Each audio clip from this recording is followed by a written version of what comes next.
ओंकारं बिन्दुसंयुक्तं नित्यं ध्यायन्ति योगिनः कामदं मोक्षदं चैव ओंकाराय नमो नमः। महादेव्या कुक्षिरत्नं शब्दजितर्वात्मजं राजचन्द्रम् अहं वन्दे तत्त्वलोचनदायकं प्रभु तत्त्वलोचनदायकम्। परात्पर गुरुवे नमः। परम्पराचार्य गुरुवे नमः। परम गुरुवे नमः। साक्षात् प्रत्यक्ष सद्गुरुवे नमो नमः। अनंत अनंत भाव भेद थी भरेली भली अनंत अनंत निक्षेपे व्याख्यानी छे सकल जगत हित कारिणी हारिणी मोह तारिणी भवाब्धि मोक्ष चारिणी प्रमाणी छे उपमा आप्यानी जेने तमारा खवीते व्यर्थ आपवाथी निज मति मपाई में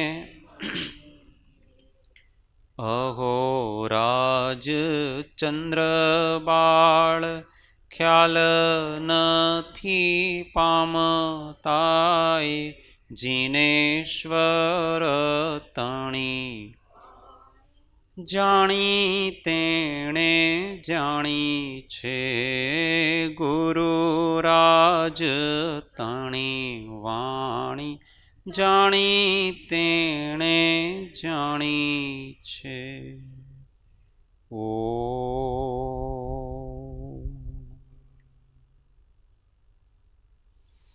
जय सद्गुरु।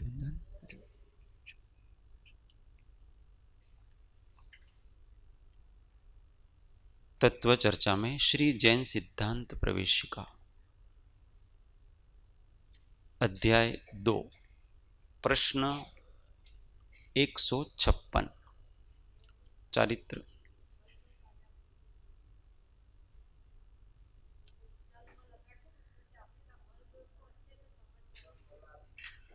कल चल मल अगाड़ दोष की बात चल रही थी। सम्यक्त्व प्रकृति का उदय होने पर 3 दोष पैदा होते हैं। इसमें चल और अगाड़ की बात करी थी। मल दोष के बारे में थोड़ा विचार करेंगे ऐसा कहा था, थोड़ी चर्चा कर लेते हैं। मल का मतलब सम्यक्त्व में अतिचार लगाना। तो वो 5 प्रकार से होता है, क्योंकि 5 प्रकार के अतिचार है। शंका, कांक्षा, विचिकित्सा, अन्य दृष्टि प्रशंसा, अन्य दृष्टि संस्तव, ये मल दोष के प्रकार है। ये सभी क्षयोपशमिक सम्यक दृष्टि को ही हो सकते, क्योंकि उसकी देशघाती प्रकृति का उदय है। ये सभी ये अतिचार क्षायिक सम्यक दृष्टि को लगेंगे नहीं, क्योंकि क्षायिक सम्यक दृष्टि पूर्ण निर्मल होता है और औपशमिक सम्यक्त्व को भी किसी प्रकार का कोई दोष लगते नहीं है। ये क्षायिक सम्यक्त्व को ही लगते हैं। तो ये क्षयोपशमिक सम्यक्त्व को ही लगते हैं। तो ये 5 प्रकार से मल उत्पन्न होता है, अर्थात उसमें मलिनता उत्पन्न होती है। शंका में मूलभूत प्रयोजन तत्व पर तो नहीं है, परंतु अन्य अन्य प्रकार से सूक्ष्म, अंतरित, दूरवर्ती, ये 3 प्रकार के पदार्थ हैं। उन पदार्थों में कुछ शंका उत्पन्न हो सकती है जो केवली गम्य है। जो अनुभव गम्य है उनमें तो उसको शंका होती नहीं है, परंतु अब कैसे शंका होती पता है?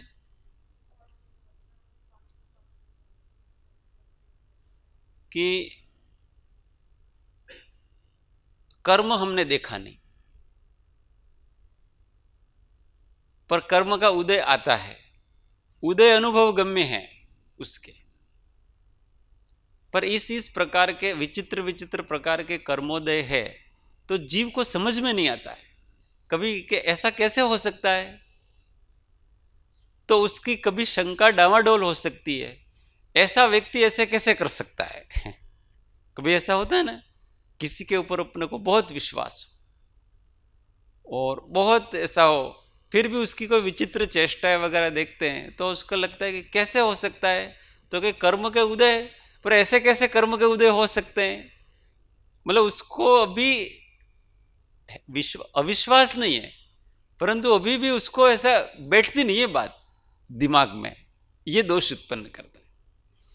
और भी बहुत सारे दोष हैं, जैसे अभी जनक दीदी ने कहा कि पूर्व के इतने बड़े बड़े महापुरुष हो गए, 500 धनुष की काया, ये कैसे होती होगी। उनके इतने लंबे लंबे आयुष्य, करोड़ों करोड़ों करोड़ों वर्षों के आयुष्य।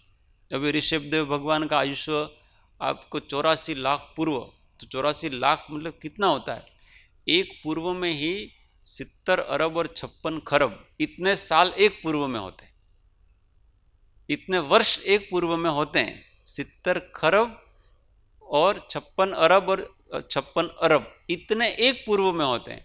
ऐसे वो 1 2 3 नहीं, 84 नहीं, 84 लाख पूर्व तक जिए।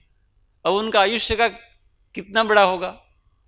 और ऐसा भी नहीं है कि वो आयुष्य है वो अपने यहाँ तो 1 साल होता है और वहाँ उनके 1 सेकंड में 1 साल होता है, ऐसा नहीं है। यहाँ जितना सेकंड एक समय में होता है, 1 साल होता है, उतना ही उस समय में भी होता है।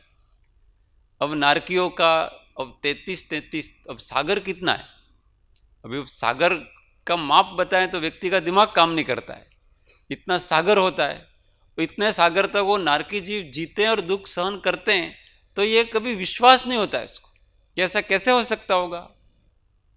तो ये सब अप्रयोजनभूत बातें हैं, उसमें कभी शंका हो सकती है।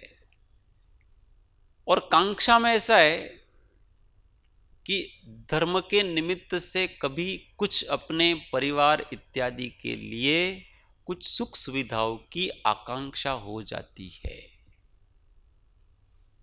अभी व्यक्ति क्या है, बहुत बीमार, कोरोना से ग्रसित सारा परिवार हो गया। अब वो अपने मन को मना रहा है कि देखो उदय के अनुसार ही होगा, तो भी मेरे घर में शांति हो, ये साता जाएं और सबको सुख हो, इसके लिए कुछ न कुछ धार्मिक अनुष्ठान वगैरह कर लिया करता है, उसके हो जाए, वो भूमिका है उसकी। तो किस लिए किया, संवर निर्जरा के लिए तो किया नहीं ना, किस लिए किया, साता के लिए किया। और साता क्या है, साता संसारी तो एक प्रकार की, तो आपने निदान ही तो किया, और क्या किया। तो इस प्रकार वो आर्त ध्यान, निदान नाम का आर्त ध्यान 5वें गुण स्थान तक होता है। तो ऐसी कांक्षाएं, ऐसी धर्म के निमित्त से कभी ऐसी इच्छाएं हो जाती हैं, देवशास्त्र गुरु के लिए कुछ हो जाता है, अपने परिवार के लिए कुछ हो जाता है, ऐसा कुछ इच्छा हो जाती है मांगने की भगवान से। ये भगवान हमको और हमारे लिए तो नहीं चाहिए, पर कम से कम हमारे परिवार के लिए तो करना, कम से कम हमारे परिवार का भला तो कर देना। इस प्रकार से होता है, ये कांक्षा दोष कहलाता है। तो मलिनता आती है उसमें। इसका अर्थ क्या है पता है, कि आपकी श्रद्धा अभी डगमग हो रही है कि इन सब से आपको साता उपजेगी, अथवा इन सब से आपका कल्याण होगा, अथवा भगवान इस प्रकार से कर देगा। इस प्रकार कहीं न कहीं आपको अंदर गहरे गहरे में बात पड़ी हुई है, इसलिए तो ऐसा कर रहे हैं। चलो भगवान की भक्ति करेंगे, उपासना करेंगे तो भगवान कुछ कर देंगे, अगर ऐसी मान्यता रहती है तो वो तो स्थूल मिथ्या दृष्टि है।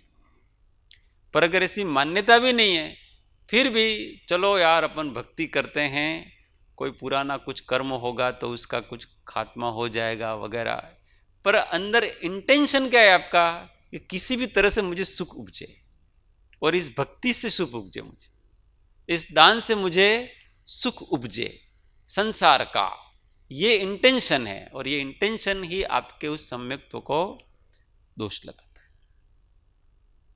विचिकित्सा, कभी घृणा हो जाती है, मुनि को देखा और मुनियों को कोई बीमारी होगी, अथवा किसी और को भी, व्यक्ति को कोई बीमार है वगैरह, तो वमन करता है, उसको कोई सड़ांध होती है, कुछ भी होता है, तो अपने को जुगुप्सा आ जाती। सम्यक दृष्टि हो तो भी, क्योंकि भूमिका कम है ना, तो उसको वो जुगुप्सा आ जाती है, अथवा किसी और से घृणा वगैरह भी आ जाती है, अथवा क्षुधा आदि का बहुत तीव्र उदय वगैरह होता है, तो फिर अपने को थोड़ा अपसेट हो जाते हैं, सहन नहीं होते हैं। ये भी एक प्रकार की विचिकित्सा ही कहलाती। तो वो नीचे की भूमिका में ऐसा हो जाता है। अन्य दृष्टि प्रशंसा, अन्य मत वालों की अंदर से अच्छा मान करके प्रसन्न होना, प्रमुदित होना, अच्छा लगना, उनका तत्व विचार अच्छा लगना, जबकि है विपरीत, परंतु फिर भी राग के कारण कभी अच्छा लगता है, अथवा अन्य अन्य कारण से कभी अपने को अच्छा लगता है, और अंदर से अंदर, अंदर ही अंदर हम उससे बहुत प्रशंसा करते हैं, उसको बहुत अच्छा। એમના ધર્મમાં તો એટલું ઘણું સરસ છે કે તમને શું બતાવીએ। तो कितना भी हो, परंतु मूल मार्ग से वो दूर ही है, वो मूल मार्ग से बाहर ही है। और राग आदि के कारण से कभी उनकी प्रशंसा मुख से भी हो जाती है, तो उसको अन्य दृष्टि संस्तव कहते हैं। बोल करके उनकी प्रशंसा करना वो संस्तव कहलाता है, गुणगान करना, और अपने अंदर उनका गुणगान करना, अच्छा मानना, अनुमोदना करना, वो प्रशंसा कहलाती है। तो ये दोनों सम्यक्त्व में अतिचार लगाते हैं। ये दोनों डायरेक्टली और इनडायरेक्टली षट अनायतनों का सेवन है। ये प्रत्यक्ष भले नहीं लगता हो, परंतु परोक्ष रूप से भी वो अनायतनों का सेवन हम कर रहे हैं। तो ये थोड़ा कड़क, थोड़ा कड़क संस्तव, स्तुति। हाँ,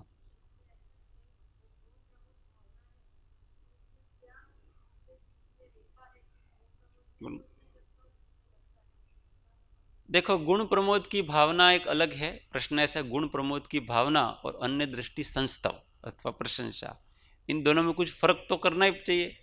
किसी का गुण देखेंगे अपन, तो गुण देख करके उसको अच्छा तो लगेगा ही अपने को, भले वो कौन सा धर्म मान रहा है, क्या कर रहा है, उससे कोई लेना देना नहीं, पर उसकी जो क्वालिटी है वो तो है ही, वो तो अपने को देखना ही चाहिए, और वो तो प्रसन्नता अंदर से होनी ही चाहिए। पर यहाँ मत की बात है,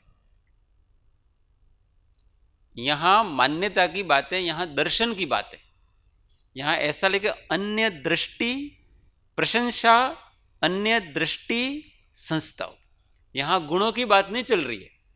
आप उसके गुण की प्रशंसा कर रहे हो, आपके उसके अंदर त्याग है, उसके अंदर वैराग है, उसके अंदर एकदम शांत भाव है, तो वहां की बात नहीं चले। यहाँ दृष्टि की बात चल रही है, यहाँ मत की बात चल रही है, विचार की बात चल रही है।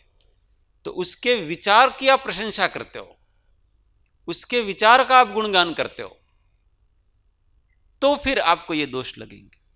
क्योंकि विचार है वो, भले वो व्यक्ति कितना भी अच्छा है, कितना भी मंद कसाई है, परंतु अर्थ उनकी जो मान्यता है वो मिथ्यात्व में ही जाती है, वो 363 में ही जाएगी, अन्य जगह जाएगी नहीं, भले वो व्यक्ति कितना भी अच्छा हो। तो हमको उनके विचार का, उनके दर्शन का गुणगान नहीं करना है, उनकी दृष्टि का गुणगान नहीं करना है, हमको उनके गुण का गुणगान करे तो इसमें कोई दिक्कत नहीं है। तो गुण ग्रहण का तो भाव रखे अपन, परंतु जब बात तत्व की आएगी, जब बात मोक्ष मार्ग की आएगी, तब फिर उन सबको किसके खाते में डालना पड़ेगा? भले हम कितना भी प्रेम करते उसको, परंतु उन सबको हाँ विपरीत के खाते में ही डालना पड़ेगा। और अगर हम वहां भी इसको नहीं डालते कि थोड़ो मोक्ष तो ત્યાં પણ થતો હશે ને, ऐसा होता है ना, थोड़ो थोड़ो मोक्ष तो ત્યાં પણ प्राप्त થતો હશે ને, भाई ऐसा नहीं है। मोक्ष मार्ग में सम्यक्त्व विषय है, वो श्रद्धा या तो पूरी है अथवा नहीं है। तो कोई दर्शन या तो पूरी तरह से सत्य है अथवा वो पूरी तरह से मिथ्या है। ऐसा नहीं कि थोड़ा सत्य और थोड़ा मिथ्या, थोड़ी जितना जितना है सत्य के अंश उसके अंदर, वो सत्य का अंश भी वास्तव में इस वितराग देव से आया हुआ है। इसलिए वो तो वितरागता का ही है, वो तो उसका है ही नहीं, वो तो वितराग देव से चुराया हुआ है। कृपाल देव ने लिखा है इसमें कि वो किसी की दुकान होती है ना, तो बहुत सारा माल होता है, उसको अपना माल बेचना है, तो उसमें अपना डुप्लीकेट माल बेचना है, इसलिए कुछ अच्छा माल रखता है वहां, तो उसमें मिलावट करके अपना डुप्लीकेट माल भी बिक जाएगा उसका। इसी प्रकार से जितने जितने दर्शनों में जो जो भी सत्य है, वो सारा का सारा सत्य इस वितराग देव का कहा हुआ है, सब कुछ। इसलिए वहां सत्यांश दिखता है। इसलिए जो सत्यांश दिख रहा है वो तो यहीं का है, वो अन्य जगह का है नहीं, परंतु वो सारा सत्य है। उसमें जो मूल जो उनकी थ्योरी है, वो मूल थ्योरी उस सत्य को भी मिथ्या कर देती है। इसलिए वो कैसा भी हो, परंतु अंत में वो मिथ्यात्व के खाते पर ही जाता है। इसको कैसे समझना कि कौरव और पांडवों का युद्ध हुआ, तो अब आप व्यक्ति व्यक्ति को देखो तो भीष्म पितामह कैसे थे? बहुत गुणवान, बहुत अच्छे, बहुत सज्जन, बहुत धर्मात्मा। द्रोणाचार्य भी धर्मात्मा, ये सब लोग, कृपाचार्य भी धर्मात्मा, ऐसे बहुत से धर्मात्मा लोग दुर्योधन की तरफ थे, परंतु वो किसकी तरफ से लड़ रहे थे? साथ किसका दे रहे थे? वो सारे गुण हैं, वो सारी सज्जनता असत्य के लिए लड़ रही थी। उसी प्रकार से जो विपरीत मत में बैठा हुआ गुणवान व्यक्ति है, उसके गुण भी, सारे के सारे गुण उसके मिथ्यात्व के खाते में जा रहे हैं, सब के सब। इसलिए कहा है कि जो विपरीत दर्शन में बैठा हुआ है उसका सार्वजनिक रूप से गुणगान मत करो, क्योंकि वो सब भले अच्छा है, परंतु वो सब असत्य के खाते में जा रहा है, सत्य के खाते में नहीं जा रहा है, क्योंकि हम उससे प्रभावित होंगे।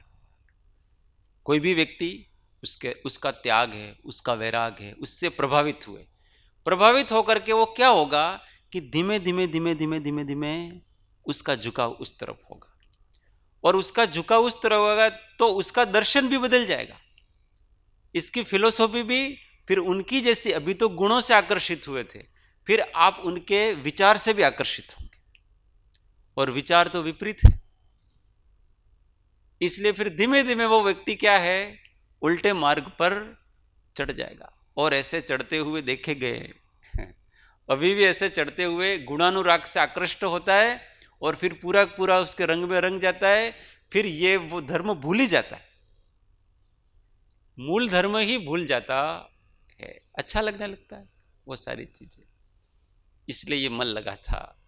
इसलिए सार्वजनिक रूप से किसी के मत के, किसी अन्य दृष्टि के विचारों की प्रशंसा इत्यादि मत करो। इसमें सब विवेक रखना जरूरी है, और गुणग्राही हमेशा रहो, सबका आदर करो, सबका सम्मान करो, परंतु विवेक हमेशा रखना चाहिए। आप हमको अच्छे लगते हैं, पर हम आपकी मान्यता से हम सहमत नहीं हैं। हम सीधे स्पष्ट हैं, बस आपके विचारों से हम सहमत नहीं हैं, हमको आपसे कोई प्रॉब्लम नहीं है, आप बहुत अच्छे हो, हमको बुरा तो कोई जगत में लगता ही नहीं। और आपके विचार में जितनी जितनी सच्चाई है ना, उससे तो हम सहमत हैं ही, उसमें हमारी कोई असहमति नहीं है। फिर भी आपकी जो मूल चीज है ना, वो मूल में भूल है। इस प्रकार से ये मल हैं सारे के सारे। तो ये कभी कभी रागातिशय के कारण से न ऐसे मल लग जाते हैं। दोस्त हैं अपने, वो अच्छे मित्र हैं, तो कोई एक दोस्त अन्य दर्शन का है, ये कोई अन्य दर्शन का है, तो दोस्ती निभाने के लिए भी वो उसके मत का पोषण करता है। कोई बात नहीं यार, हमारे है, तुम पास खड़े रहना, केवल तुम करना कुछ नहीं, पर तुम हमारे पास खड़े रहना, हमारी अनुमोदना भी करना, कुछ नहीं, पास खड़े रहना। वो पास खड़ा, इसका अर्थ क्या पता है? वहां हजारों लोग देखने वाले यही मानते हैं कि ये इससे सहमत है, ये इस व्यक्ति से, इसकी साधना पद्धति से, इसके धर्म से, इसके दर्शन से, सबसे ये सहमत है, इसलिए तो इसके पास में आके खड़ा है वो व्यक्ति। तो ये जो धर्म के नेता, धर्म का नेता का मतलब धर्म का नेतृत्व करता है, उसको बहुत संभल संभल के चलना होता है। सामान्य व्यक्ति को कोई दिक्कत नहीं, पर आपको फॉलो करने वाले बहुत से लोग हैं, हजारों लोग हैं, तो आप किसकी बाजू में जाके खड़े हो वो बहुत महत्व रखता है। और अगर आप ऐसे व्यक्ति की बाजू में जाके खड़े हो जो अधर्म पे खड़ा है, विपरीत मत में खड़ा है, तो आपके फॉलोअर सब धीमे धीमे उससे आकर्षित होंगे, आपको मानने वाले।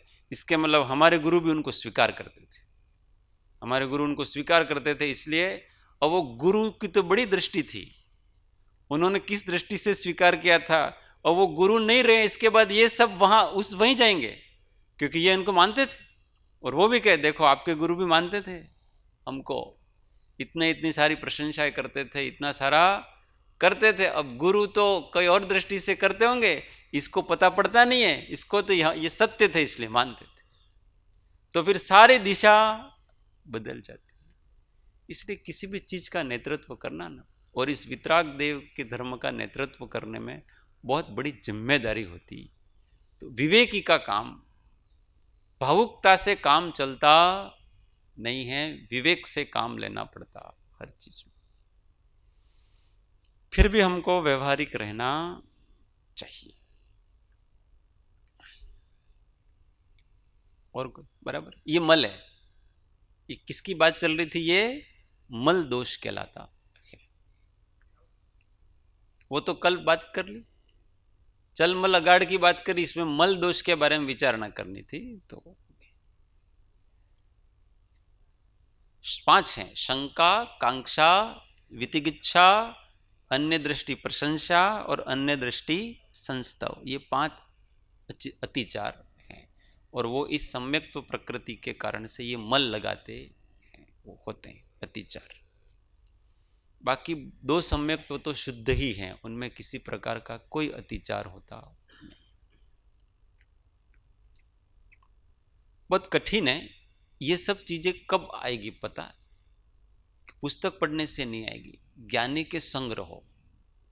तो ज्ञानी किस समय कैसा आचरण करता है वो हमको समझ में आएगा, वहां समझ में आएगा।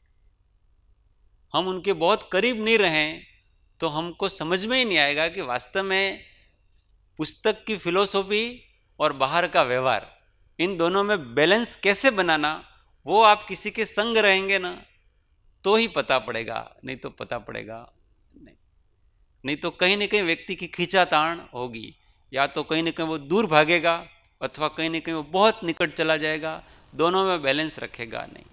और ज्ञानी हमेशा दोनों में व्यवहार भी बराबर संभाल के रखते हैं और अपनी मान्यताओं को भी बराबर संभाल के रखते हैं। जहाँ जिसके लिए जितना जिस स्तर तक करना होता है उतना ही करते हैं, बाकी करते नहीं।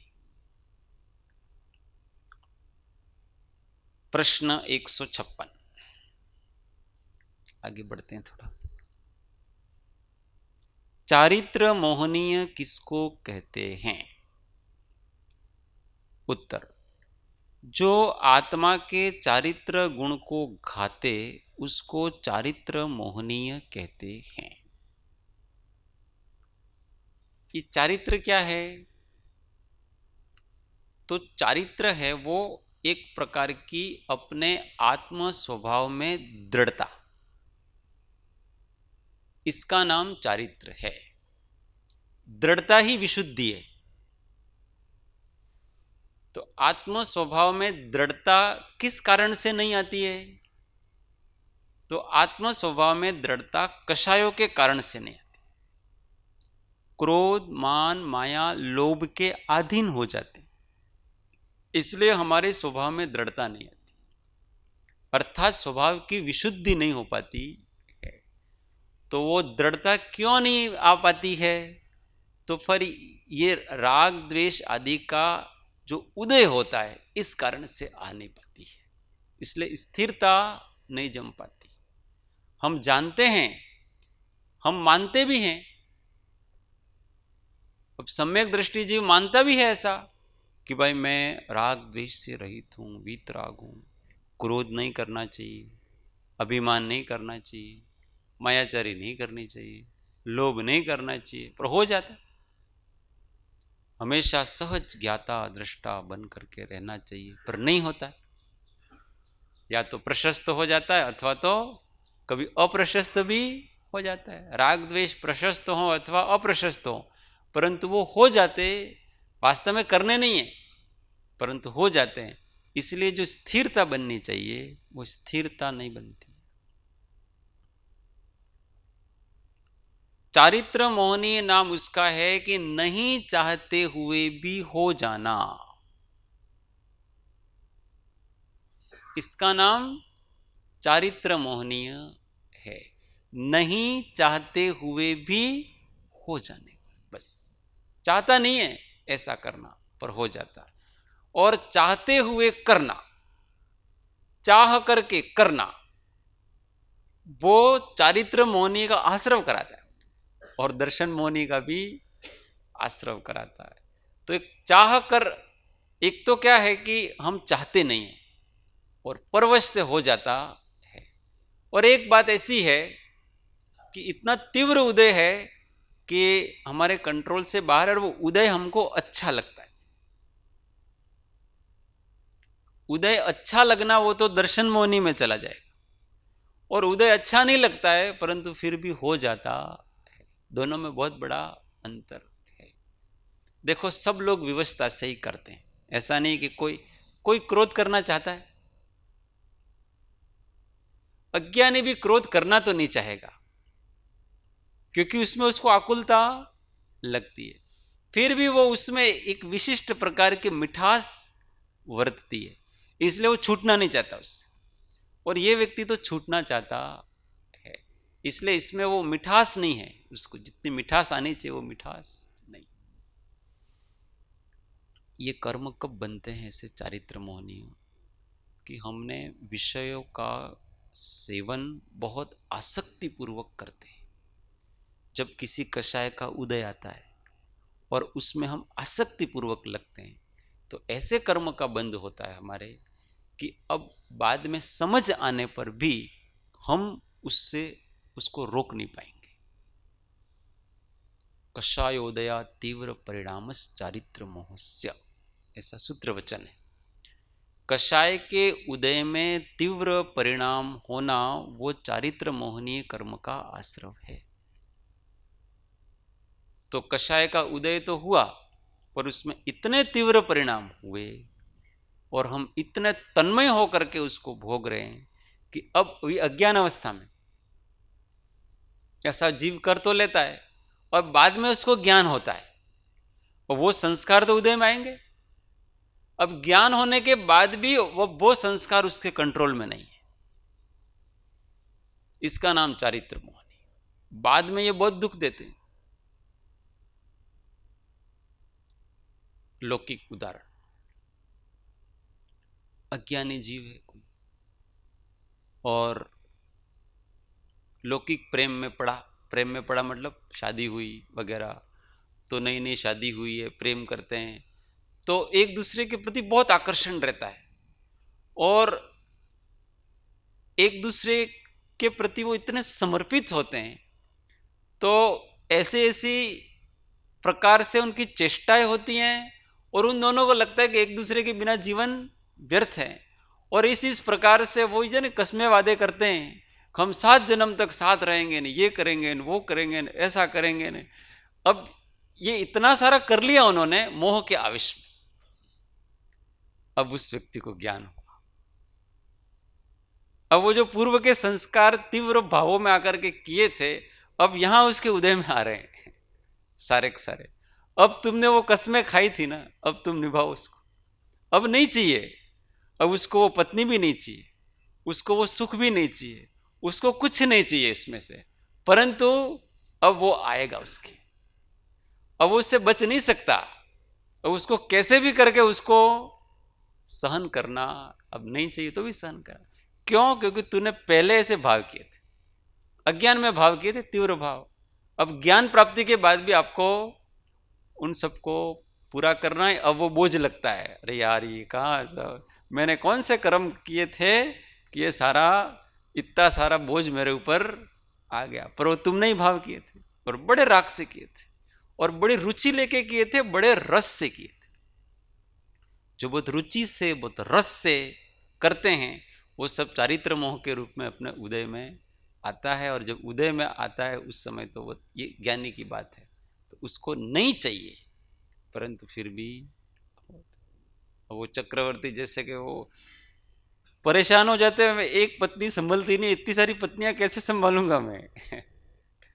अब वो उनके वो सब बोझ है, ऐसा नहीं कि उनको इन सब में रुचि है, परंतु जहां भी जाता है कोई न कोई कन्या लेकर आ जाता है, ये मेरी कन्या है आपको भेंट। फिर दूसरी जगह जाता है, ये मेरी कन्या आपको भेंट। अब कितनी कन्याएं संभालेगा वो? परंतु आपने पहले से किया है, तो किया है तो भोगो। ये चारित्र मोह का उदय है। आप नहीं चाहोगे तो भी आपको ये सब निभाना है। अब उनके पास ज्ञान है इसलिए थोड़ी उसमें समता रख सकते हैं, परंतु इतना बोझ कैसे ले? इसलिए अंदर अंदर वो अंदर अंदर उनको होता है कि कब छूटूं, कब छूटूं, कब छूटूं। क्योंकि उसमें पहले सार लगता था। पहले तो यूं मारे 4 छोकराओ छे, मजा आ जाए, अच्छा परिवार वगैरह बड़ा अच्छा मानते थे। अब ज्ञान हुआ, अब जब आपत्ति आ रही है तो सब समझ में पड़ रहा है कि आपत्ति हो, मैंने तो पहले भाव किए तो हो तो गए, अब संभल नहीं रहा है उसको। विवेक जागृत होता है तो वो जानते बुझते हुए भी फिर उससे वो भाव उससे हो ही जाते हैं। इसका नाम चारित्र मोहनी कहलाता है। इसलिए जब हम बांधते हैं, विषयों में प्रवर्तन करते हैं, उसी समय सावधान रहें, ताकि ऐसे प्रगाढ़ कर्म बंधे नहीं कि ज्ञान होने के बाद ज्ञान से भी हम उसको नष्ट नहीं कर सके। ऐसे चारित्र मोहनी कर्म है जो हम ज्ञान से भी हम उसको नष्ट कर सकते नहीं। सब इस प्रकार के नहीं होते। तीव्र ज्ञान से हम सबको नष्ट कर सकते हैं, और कोई कैसे निकाचित आता है तो उसी की बात यहां पर चल रही।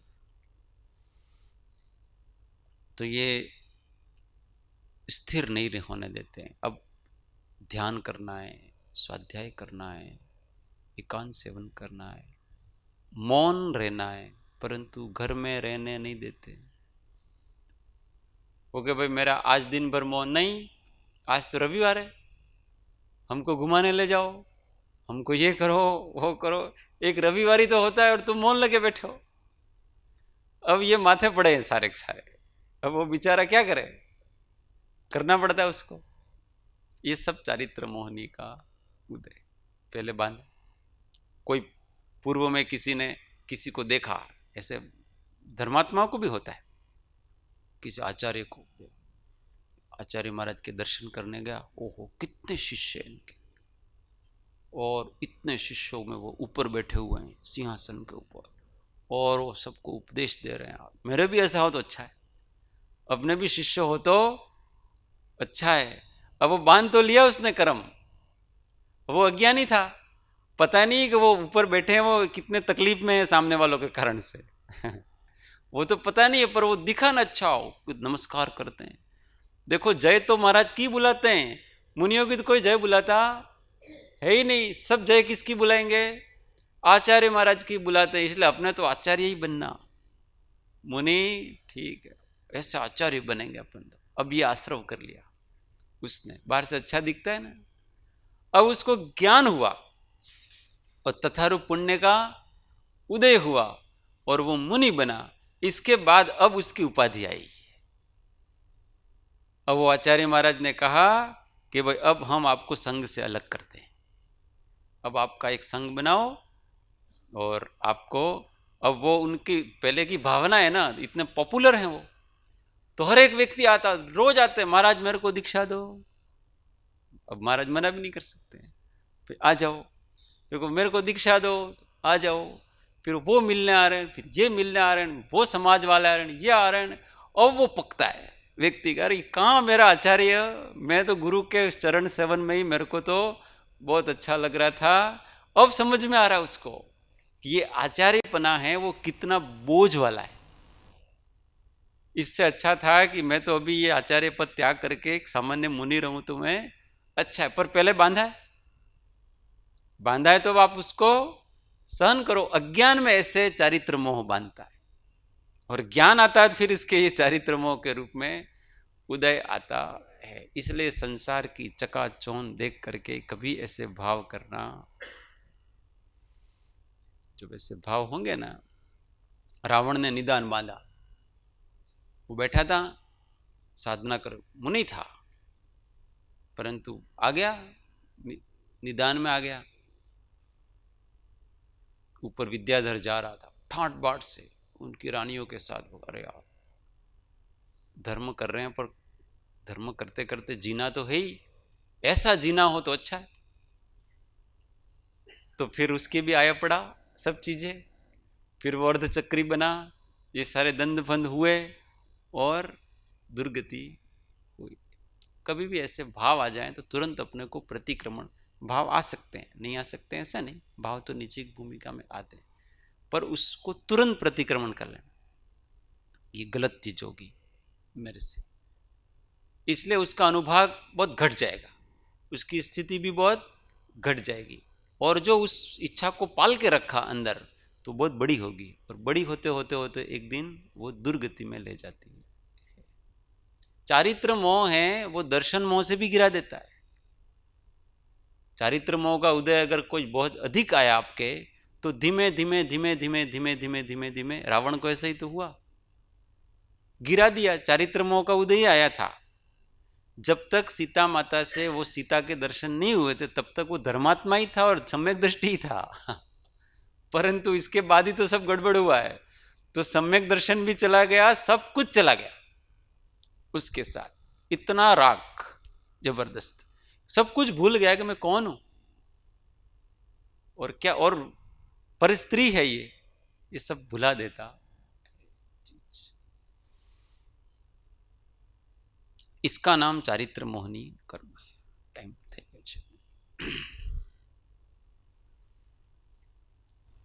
2-3 दिन बाद उसको